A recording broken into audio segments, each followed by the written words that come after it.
నమస్తే, welcome to news and views. నేను చక్రి. వివిధ దినపత్రికల్లో ఏ వార్తలు ప్రధానాంశాలుగా నిలిచాయి, అదేవిధంగా నిన్న మీడియా సోషల్ మీడియాలో ఏ వార్తలు వైరల్గా మారాయో న్యూస్ అండ్ వ్యూస్లో చూద్దాం.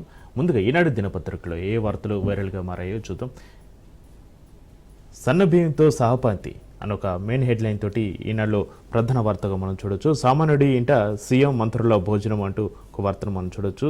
సీఎం రేవంత్ రెడ్డి ఆదివారం ఒక సామాన్యుడి ఇంట్లో నేలపై కూర్చొని సహపాంతి భోజనం చేసిన పరిస్థితి. ప్రభుత్వం పంపిణీ చేసిన సన్నబియ్యంతో వండిన అన్నం తిన్నారు. భద్రాచలంలో శ్రీ సీతారామచంద్ర స్వామి కళ్యాణోత్సవానికి హాజరైన అనంతరం ఆయన కొత్తగూడెం జిల్లా బుర్గంపాడు మండలం సారపాక పంచాయతీలోని ముత్యాలంపేటలో సన్నబియ్యం లబ్ధిదారు శ్రీనివాసరావు ఇంట్లో మంత్రులు ప్రజాప్రతినిధులతో కలిసి భోజనం చేశారు. ఈ సందర్భంగా శ్రీనివాసరావు కుటుంబ యోగక్షేమాలను సీఎం అడిగి తెలుసుకున్నారు. సన్నబియ్యం పంపిణీతో 80% పైగా బడుగు బలహీన వర్గాలు ప్రయోజనం పొందుతున్నామని సీఎం తెలిపారు. అనంతరం శ్రీనివాసరావు తల్లి పద్మావతి విలేకరులతో మాట్లాడుతూ శ్రీరాముడే సీఎంను తమ ఇంటికి పంపించాడని, తమలాంటి నిరుపేదల కోసం సన్నబియ్యం పంపిణీ చేయడం ఆనందంగా ఉందన్నారు. అయితే సీఎం సంబంధించిన ఈ వార్తను మనం ఈనాడు దినపత్రికలో ప్రధానాంశంగా తీసుకోవడం జరిగింది.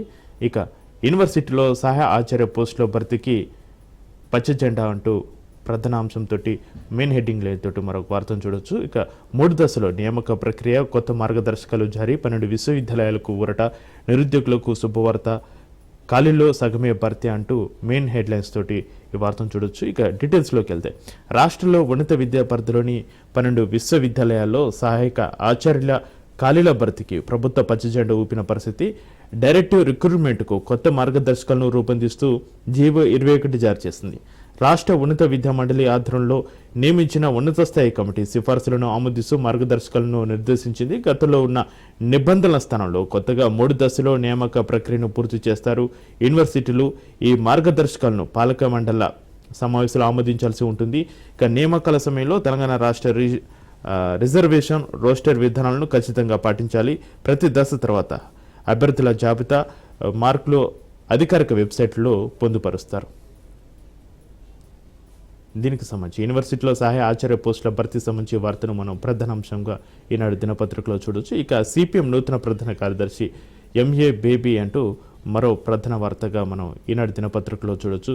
అయితే సిపిఎం నూతన జాతీయ ప్రధాన కార్యదర్శిగా మరియం అలెగ్జాండర్ బేబీ, ఎంఏ బేబీ అని అంటారు, ఈయన ఎన్నికయ్యారు. సిపిఎం 24వ అఖిల భారత మహాసభలు తమిళనాడులోని మధురలో ఈ నెల 2వ తేదీ నుంచి జరుగుతున్నాయి. చివరి రోజు అయిన ఆదివారం పార్టీ ప్రధాన కార్యదర్శిగా కేరళ మాజీ మంత్రి ఎంఏ బేబీ ఎన్నికైనట్లు కేరళ ముఖ్యమంత్రి పినరయి విజయన్ ప్రకటించారు. అయితే సీతారాం యేచూరి మరణానంతరం ఆ పదవికి ఎంఏ బేబీ ఎన్నిక కావడంతో పార్టీ నేతలు ఆయనకు శుభాకాంక్షలు తెలిపారు. ఆ వార్తను మనం ప్రధాన అంశంగా తీసుకోవచ్చు. ఇక సిపిఎం కేంద్ర కమిటీలో తమ్మినేనికి మరోసారి చోటు, కొత్తగా జెన్ వెస్లీ, టి జ్యోతి, సాయిబాబాలకు స్థానం అంటూ మనం ఈ వార్తను చూడొచ్చు.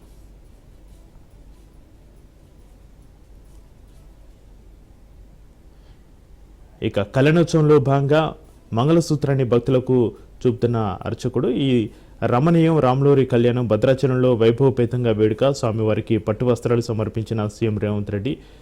సీతారాములకు పట్టు వస్త్రాలు, తలంబ్రాలు తీసుకొస్తున్న ముఖ్యమంత్రి రేవంత్ రెడ్డి.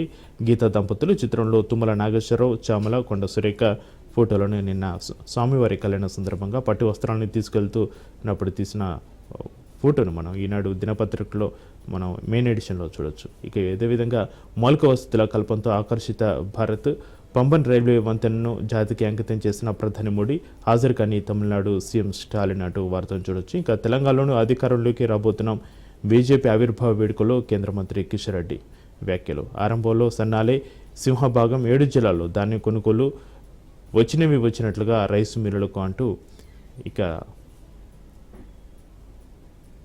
ధాన్యం కొనుగోలుకు సంబంధించి మరో వార్తను కూడా చూడొచ్చు. ట్రంప్పై నిరసనల గర్జన, అమెరికా నలుమూల నుంచి ర్యాలీలు, హ్యాండ్స్ ఆఫ్కి వెల్లువెత్తిన జనం అంటూ ఒక వార్తను చూడొచ్చు. ఇక ఇది సంగతిలో కార్టూన్ మనం చూడొచ్చు. కాలుష్య రహిత వాతావరణంలో జీవించడము ప్రాథమిక హక్కే అంటూ సుప్రీంకోర్టు ప్రకటించడాన్ని ఇక్కడ ఒక కార్టూన్ బొమ్మ వేస్తూ చూపించడం జరిగింది. అయితే రాజకీయ నాయకులు వారు చెబుతున్న హామీలు ప్రజలపై ఎలాంటి ప్రభావం చూపిస్తున్నారంటూ ఫన్నీగా ఒకటి కార్టూన్ అయితే ఇక్కడ ఇది సంగతిలో చూపించడం జరిగింది. విద్వేష వ్యాఖ్యలు, విమర్శలు, అబద్ధాలు, బూటకపు హామీలు కాపాడంటూ ఒక సామాన్యుడు ఎలా మొత్తుకుంటున్నా అనేది కూడా ఒక కార్టూన్ రూపంలో ప్రస్తుత పరిస్థితులను కనిపించేటట్టుగా చూపించడం జరిగింది. ఇక కంచె గచ్చిబౌలి భూములను కాపాడుకుందాం ప్రజలకు కేటీఆర్ లేఖ అంటూ నిన్న కేటీఆర్ లేఖ కూడా నిన్న బాగా వైరల్గా మారిన పరిస్థితి. అయితే నిన్న ప్రధాన వార్తగా రమణీయం రాములోరి కళ్యాణం అంటూ ప్రధాన హెడ్లైన్ తోటి మనం ఈనాడు దినపత్రికలో చూడొచ్చు. ఇక డీటెయిల్స్లోకి వెళ్తే భద్రాచలం రామచంద్ర స్వామి వారి వార్షిక కళ్యాణోత్సవం ఆశీస భక్తుల జయ జయ ధ్వనాల నడుమ ఆదివారం వైభవపేతంగా జరిగింది. మూడుముల బంధంతో శ్రీరాముడు సీతమ్మ తల్లి ఒకటైన మధుర క్షణాలు భక్తులను తన్మయత్వంలో ముంచెత్తాయి. తొలుత తిరు కళ్యాణానికి సంకల్పం పలికి సర్వ విజ్ఞాన శాంతికి విక్సక్సేనులను ఆరాధించారు. పుణ్యావచనం నిర్వహించి కళ్యాణ సామగ్రిని సంప్రోక్షణ చేశారు. దర్భాలతో ప్రత్యేకంగా అలిన తాడును సీతమ్మ వారి నడుముకు అలంకరించిన యుక్తరధరణ ఘట్టం భక్తులను పరమానందం కలిగించింది. ఇక సీతారాములకు రక్ష సూత్రాలు కట్టి రామయ్యకు యజ్ఞోపవిత ధారణ చేశారు. వేద మంత్రోచ్చరణలు మారుమవుతుండగా అభిజిత్ లగ్నం సమీపంగానే జీలకర్ర బెల్లాన్ని సీతారాముల శిరస్సులపై ఉంచారు. 3 పథకాలు కలిగిన మాంగళ్యాన్ని సీతమ్మ మెడలో ధరింపచేయడంతో మిథిల ప్రాంగణం భక్తుల కరతాళ ధ్వనులతో మారుమిగిన పరిస్థితి.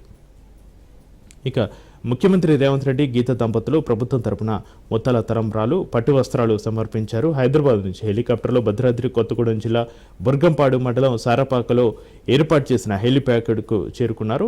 అనంతరం అక్కడి నుంచి రోడ్డు మార్గంలో భద్రాచలం చేరుకుని ప్రధాన ఆలయంలోని ధ్రువమూర్తులు మూల విరాట్తో పాటు అనుబంధంగా ఉన్న ఆంజనేయ స్వామి లక్ష్మీ తయారు అమ్మవారిని దర్శించుకున్నారు. అర్చకులు ముఖ్యమంత్రి దంపతులకు తీర్థ ప్రసాదాలు ఇచ్చి ఆశీర్వచనం పలికారు. ఇక అక్కడి నుంచి సీఎం దంపతులు కళ్యాణ వేదిక మిథిల మండపానికి చేరుకుని పట్టు వస్త్రాలు ముత్యాల తలంబ్రాలను స్వామివారికి సమర్పించారు. ముఖ్యమంత్రి మల్లు బట్టి విక్రమార్క దంపతులు దేవాదాయ శాఖ మంత్రి కొండ సురేఖ, వ్యవసాయ శాఖ మంత్రి తుమ్మల నాగేశ్వరరావు, రెవెన్యూ శాఖ మంత్రి పొంగులేటి శ్రీనివాసరెడ్డి, ప్రభుత్వ ప్రధాన కార్యదర్శి శాంతికుమార్తో కలిసి కళ్యాణ క్రతువును వీక్షించారు. అనంతరం ముఖ్యమంత్రి దంపతులకు అర్చకులు రాములోరి ముత్యాల తలంబ్రాలను అందించి మెడలో దండలు అలంకరించారు. ఇక కళ్యాణ మహోత్సవం సందర్భంగా తిరుమల తిరుపతి దేవస్థానం తరపున చైర్మన్ బిఆర్ నాయుడు పట్టు వస్త్రాలు అందించారు.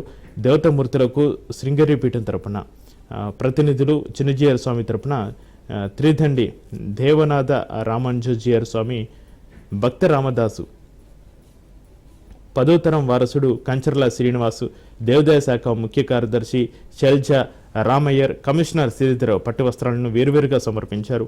వేడుకలో తెలంగాణ హైకోర్టు న్యాయమూర్తి జస్టిస్ సూరపల్లి నంద, ఏపీ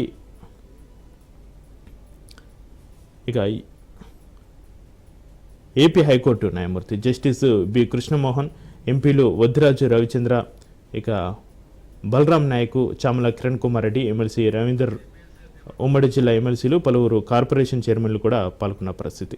అయితే యాదగిరిగుట్టి తరహాలో రామాలయం అభివృద్ధి చేస్తామంటూ మంత్రి కొండ సురేఖ వ్యాఖ్యానించిన వార్తను కూడా మనం చూడవచ్చు. యాదగిరిగుట్ట లక్ష్మీనరసింహస్వామి ఆలయం తరహాలో భద్రాచలం శ్రీ సీతారామచంద్ర స్వామి ఆలయాన్ని అభివృద్ధి చేస్తామని దేవాదాయ శాఖ మంత్రి కొండ సురేఖ తెలిపారు. భద్రాచలం ఆలయం వద్ద ఆమె విలేకరులతో మాట్లాడుతూ రామాలయానికి త్వరలోనే పాలక మండలి ఏర్పాటు చేస్తామన్నారు. 100 కోట్ల ఆదాయం దాటితే ప్రత్యేక హోదా లభిస్తుందని ఆ దిశగా ప్రణాళికలు రూపొందిస్తామని చెప్పారు. మాడవీధుల విస్తరణకు సీఎం రేవంత్ రెడ్డి 60.2 కోట్లు మంజూరు చేశారని కూడా పేర్కొన్నారు. రామరాజ్యంలో మాదిరిగానే రేవంత్ రెడ్డి ప్రభుత్వ పాలన సాగుతుందన్నారు మంత్రి కొండ సురేఖ.